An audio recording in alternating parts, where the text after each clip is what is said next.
Ruqyah itu tidak harus berupa asma Allah, tidak berupa Al-Quran.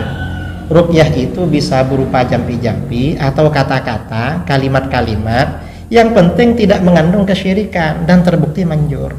Ini kata para ulama. Mengapa? Dasarnya hadis tadi. Dan ini yang dilakukan oleh para pendahulu kita, para pendahulu.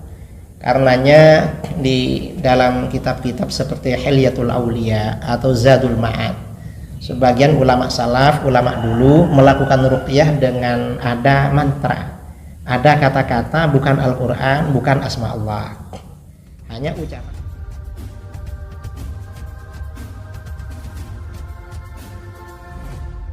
Ini sebagian umat Islam, yaitu kalangan Wahabi, mengharamkan secara mutlak yang namanya ruqyah, kemudian azimat atau tangkal, kemudian juga pengasihan, diharamkan secara mutlak. Padahal itu berdasarkan hadis-hadis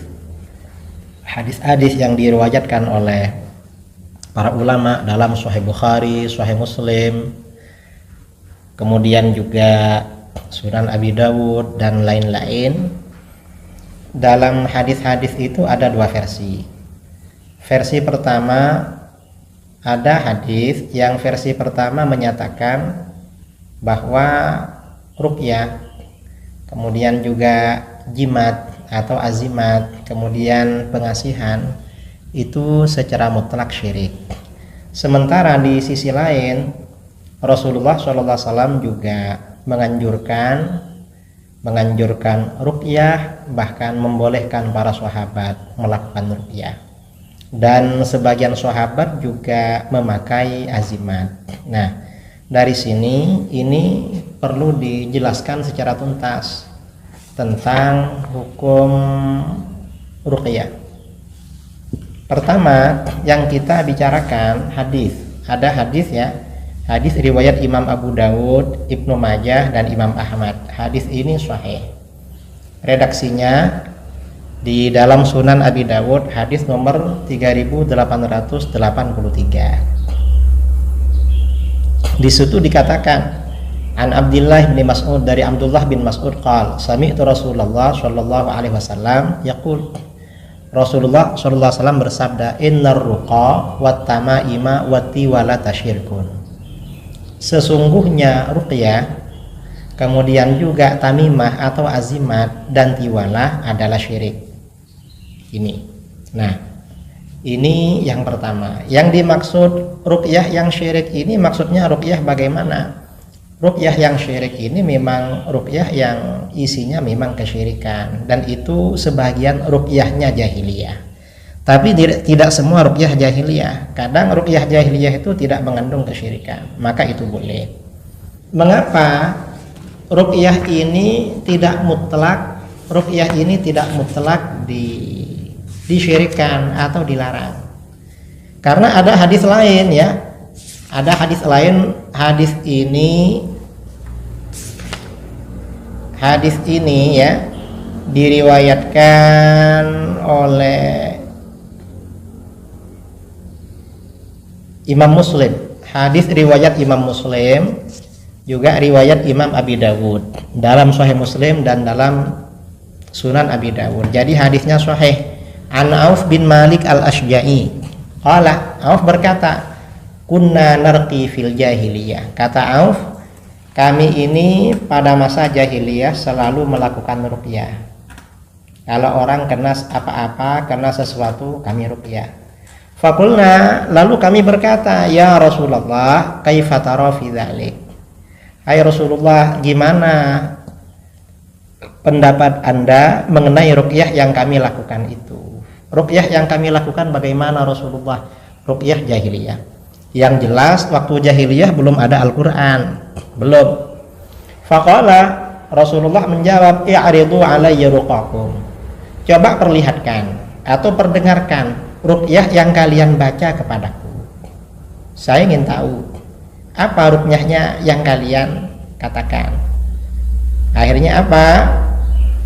Setelah falamma araduha alaih, setelah para sahabat yang melakukan ruqyah pada masa jahiliyah memperdengarkan atau memperlihatkan ruqyahnya kepada Rasulullah, Rasulullah SAW bersabda, faqala la ba'sa birruqa ma lam takun syirkan. Ruqyah itu gak apa-apa ruqyah jampi-jampi, guna-guna, mantra-mantra gak apa-apa, selama jampi-jampi bacaannya bukan perkara syirik.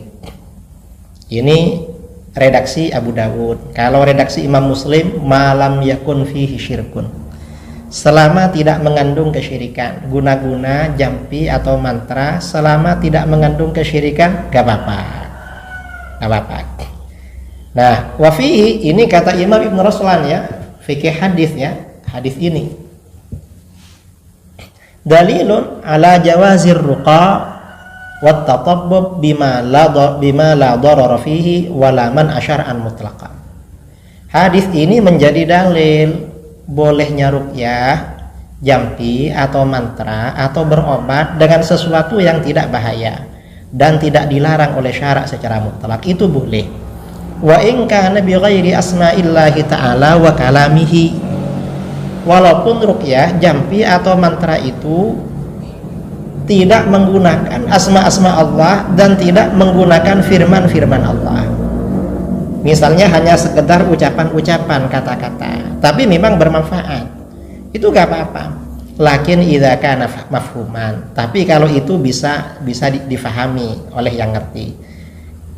Wa fihi al-hatsu 'ala as-sa'yi fi izalatil amrad wal adrar 'anil muslimin bikulli mumkinin jaiz.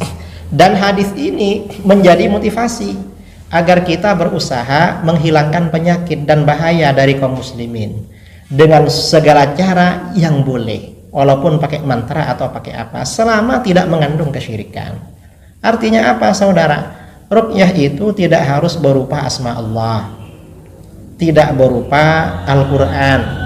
Ruqyah itu bisa berupa jampi-jampi atau kata-kata, kalimat-kalimat, yang penting tidak mengandung kesyirikan dan terbukti manjur. Ini kata para ulama. Mengapa? Dasarnya hadis tadi. Dan ini yang dilakukan oleh para pendahulu kita, para pendahulu. Karenanya di dalam kitab-kitab seperti Hilyatul Auliya atau Zadul Ma'ad, sebagian ulama salaf, ulama dulu melakukan ruqyah dengan ada mantra, ada kata-kata, bukan Al-Quran, bukan asma Allah, hanya ucapan-ucapan, tapi terbukti manjur, itu gak apa-apa. Yang penting tidak mengandung kesyirikan. Jadi kuncinya yang penting tidak mengandung kesyirikan, itu gak apa-apa seperti itu. Ini berkaitan dengan ruqyah. Kemudian juga ini ada pertanyaan ya, pada waktu di Bima kemarin, bulan kemarin ya, di awal Agustus di Bima, ada yang bertanya, gimana kalau kita minta ruqyah kepada dukun, dan dukun ini sepertinya kurang perhatian pada agama, bukan ahli ibadah. Maka bagaimana? Menurut kita di dalam mazhab Syafi'i, minta ruqyah ini jangankan pada dukun, pada orang kafir, asalkan ruqyahnya tidak syirik dan itu karena kitab Allah, misalnya kitab Taurat dan Injil, itu gak apa-apa juga. Ini ada di dalam kitab ya, diriwayatkan oleh Imam Al-Baihaqi.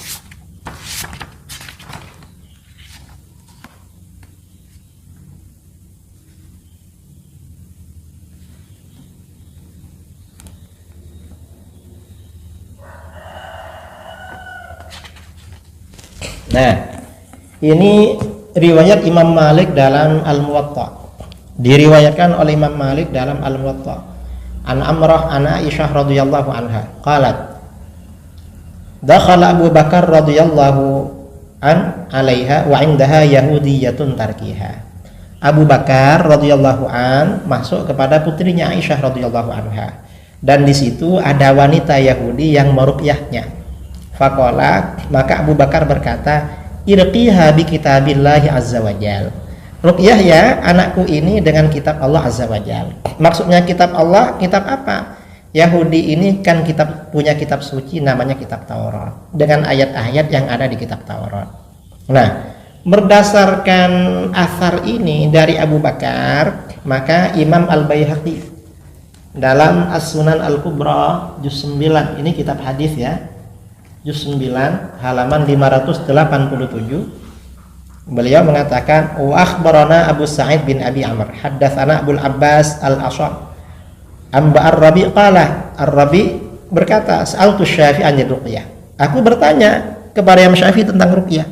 Faqala, Syafi'i berkata, la ba'sa ayyarqiyar rajul bi kitabillah wa ma ya'rifu min dzikrillah. Gak apa-apa seseorang itu meruqyah, menjampi, memantra, menyuwuk dengan kitab Allah atau dengan zikir pada Allah yang dia ketahui. Fakultu, aku berkata, ayarki ahlul kitab al-muslimin. Apakah orang ahlul kitab boleh meruqyah? Maksudnya Yahudi Nasara, meruqyah orang-orang Islam. Faqala, Imam Syafi'i menjawab, na'am, iya. Idza raqau bima yu'rafu min kitabillah wa dzikrillah. Kalau mereka meruqyah dengan apa yang diketahui dari kitab Allah dan zikir kepada Allah. Fakultu, Ar-Rabi bertanya kepada gurunya, wa mal hujjah fi dzalik? Apa dalilnya boleh minta ruqyah kepada orang ahlul kitab? Faqala ghairu hujjah. Dalilnya lebih dari satu, bukan cuma satu. Wa amma riwayatu sahibina wa sahibik. Adapun riwayat teman kami dan teman kamu, fa inna Malikan akhbarana. Imam Malik cerita pada kami dalam kitab Al-Muwatta. Ya, riwayat dalam kitab Al-Muwatta. Fa inna Malikan akhbarana an Yahya bin Sa'id an Amrah binti Abdurrahman anna Abu Bakar radhiyallahu an dakhala ala Aisyah wa hiya tashtaki wa yahudiyyatun tarkiha. Dari Amrah binti Abdurrahman bahwa Abu Bakar radhiyallahu an masuk ke rumah putrinya Aisyah. Aisyah sedang sakit demam dan di situ ada wanita Yahudi yang melakukan ruqyah. Qala, Abu Bakar berkata, irqiha bi kitabillah. Lakukan ruqyah pada putriku dengan kitab Allah. Artinya apa? Minta ruqyah kepada seorang muslim, apakah dia ini ustadz, kiai atau dukun, asalkan ruqyahnya memang dari kitab Allah atau zikir pada Allah, bukan kesyirikan, itu gak apa-apa. Atau ya kembali kepada tadi itu, ruqyahnya ini ya jampi atau mantra yang tidak mengandung kesyirikan, itu gak apa-apa.